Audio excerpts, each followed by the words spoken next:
Hello everybody, my name is Boulevard. Welcome to Tournament War Room. What this is kind of a reflective series for me as well as you. What's for you is I'm going to be taking the top 32 players from the Americas and EMEA and looking at their Swiss lists side by side to get a breakdown of each, give you the idea of the differences between the metas of the Americas and the EMEA, as well as just kind of give you a wrap up, some clarity, some goodbyes to the format of Forces from Beyond before we get into the next set.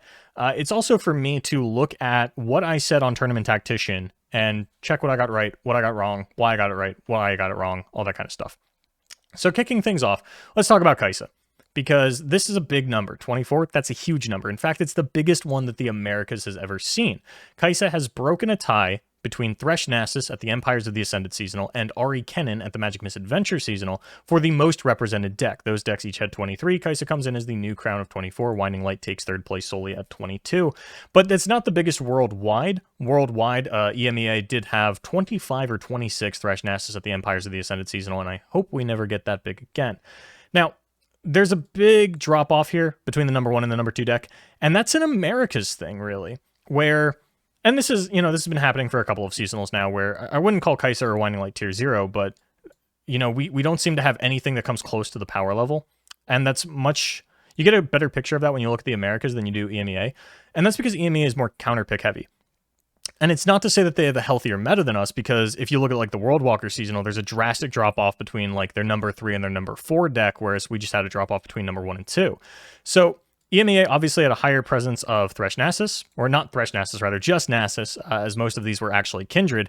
10 of these were Kindred, 7 of these were Kindred. And Nasus is obviously the big one that we look at as hey, this means that they are more of a counterpick heavy region, but also Ezreal Kennen. This is something that was really heralded as a big counterpick for the Kai'Sa as well coming into the event. And again, they have a much higher presence of it than we do when we're looking at only 32 deck lists. 4 or 5 is a pretty big number. And it's hard to tell if... because there's a lot of different things that this could be, right? It could be that America is better at playing the best deck than EMEA is. It could be that EMEA is actually just better at countering the best deck than the Americas is. And I wish we had more international competition where we could sort of figure this out, but it is what it is. We only get the one a year. Even when we have EMEA players playing in the big open tournaments for A, it's really hard to tell who's taking it seriously on the given day, who's just kind of trolling around a little bit with their player, their lineup, or playing distracted. So I wish we had more high stakes international events to kind of figure this out. But this is a really important thing to note when you're going into the next seasonal and you're thinking about your lineup. Okay, yeah, America's balling hard on the best deck. EMEA, you are going to have to learn to play against the counter picks. There are going to be more people looking to do that to you. And it's hard to tell if this is a general EMEA strategy or if this is just what the good EMEA players like to do, because I recognized a lot of names from both top 32s.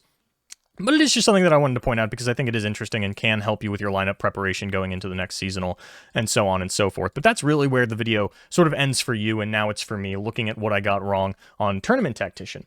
So Red Gwen is the first thing I want to talk about, because the first time I saw Red Gwen was Tournament Tactician came out Wednesday. And when I went to update the Spiders template, because I knew that someone had won with a tournament with Spiders recently, that was the first time that I saw Red Gwen. And I think what kind of threw me for a loop is the first list that I saw, because I got to look at two people won with Spiders. The first Red Gwen list that I saw was, I believe, just Gwen and Elise, and it still played a lot of Spiders. And then it played the Reckoner top end. It didn't play the Dancer. So to me, it just kind of looked like a new take on Spiders, where they put in the Reckoners and the Minotaur, or rather the Minotaurs and the Harrowing was really the main difference between this and a normal Spiders list. And then I saw Red Gwen after that, and I was like, okay, so this is taking that new Spiders tech a step further. And I think seeing that halfway point kind of threw me for a loop, and just thinking that this was sort of a new Spider deck was very aggro-y. Sometimes you just win the game because you draw the Harrowing, which is what we saw out of a lot of Red Gwen. But I think that's where I kind of got messed up on this deck, was seeing that halfway point, as well as just how late into the game I saw it. Because again, I saw it for the first time as I was sort of compiling the tier list, and there just really wasn't a lot of information on it. It hadn't really popped up in tournaments too often, outside of the really small ones. Well, it wasn't until after the weekend that we started to see it happen. So I was like, this is a little weird. I'm not going to think too much on it, but I couldn't find ladder stats on it, which is another problem that I ran into for Nasus, or not Nasus specifically, but it was more like Eve Viego, because this is what I thought was the final hour dark horse, where every seasonal on that last week, we get a deck that pops up that is going to put numbers into the top 32. Papercraft Auction was like kind of that deck last season, as was Bartolai, where like Bartolai was like a meme for most of the season, and then in the last like week and a half, we really started to like tighten it up into a good deck. But even then, it didn't have like an insane presence at the seasonal. But I think like Red Gwen was more the dark horse, and what happened with E Viego was it had really good ladder stats. It had like no tournament stats. And I really, just looking at the list, I didn't have time to play with it and sort of experiment with it. And I couldn't really see what made this better than Shurima Viego. And I was like, okay, well, if E Viego is good, and then like Shurima Viego is probably better than that, that means that that's probably a very good deck if like E Viego is the number 2 ladder deck right now. So that's your Shadow Isle Shurima list.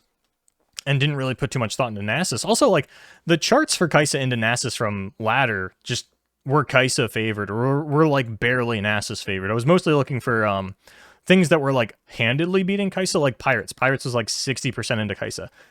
If Nasus was winning into Kai'Sa when I was looking at the stats, it was only like 52 or 53%, which is like kind of negligible.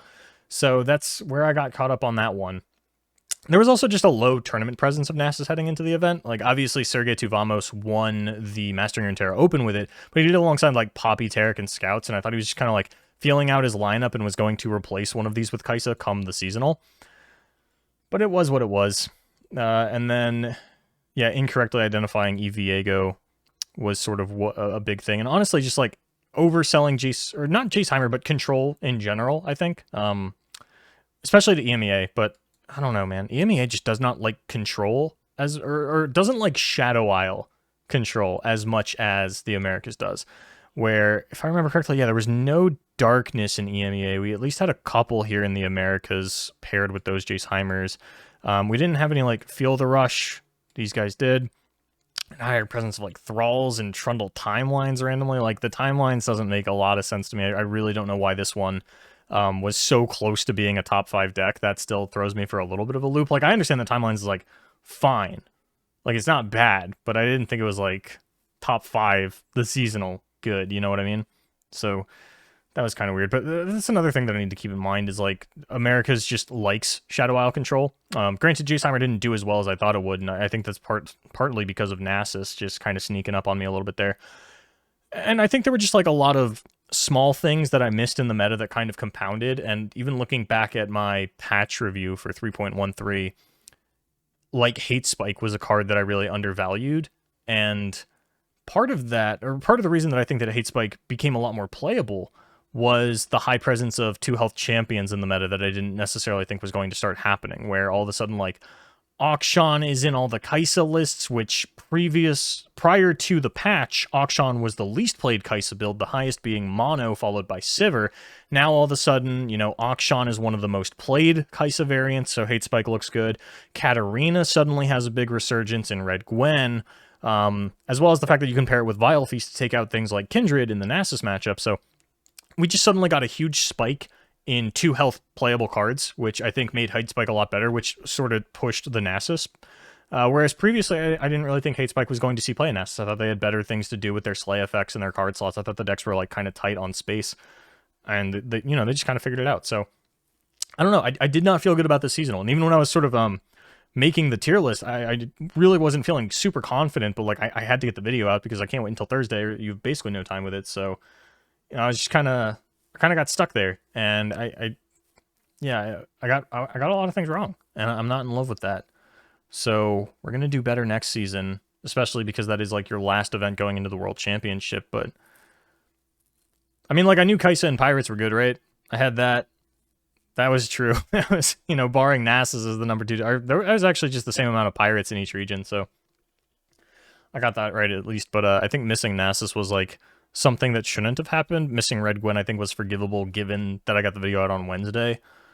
But yeah, just weird shakeups, man. But that's kind of all I wanted to do. I'm not going to sit here and like dig into like, this is why the top 32 looks like this. They're getting to the 1-ofs, getting to the 2-ofs, anything like that. But if you do want to get into the nitty gritty of the lineups yourself, I will have a link in the description for the Google sheet that has all of the deck lists for the Americas and all of the lineups for EMEA. It would have taken like 3 more hours to get their deck lists, so I just didn't do it. But if you do want to look at their lineups, just to get an idea of how lineup construction went, I do have the deck names next to the players, so you can see how everybody kind of ran that through. But anyway, tomorrow I will have another video, this time going over the top 32 decks, the ones that they actually played in the playoff portion for the Americas of the Forces from Beyond seasonal before we get into the new expansion and everybody forgets about this seasonal. So thank you so much for watching. My name is Boulevard, and I will see you tomorrow.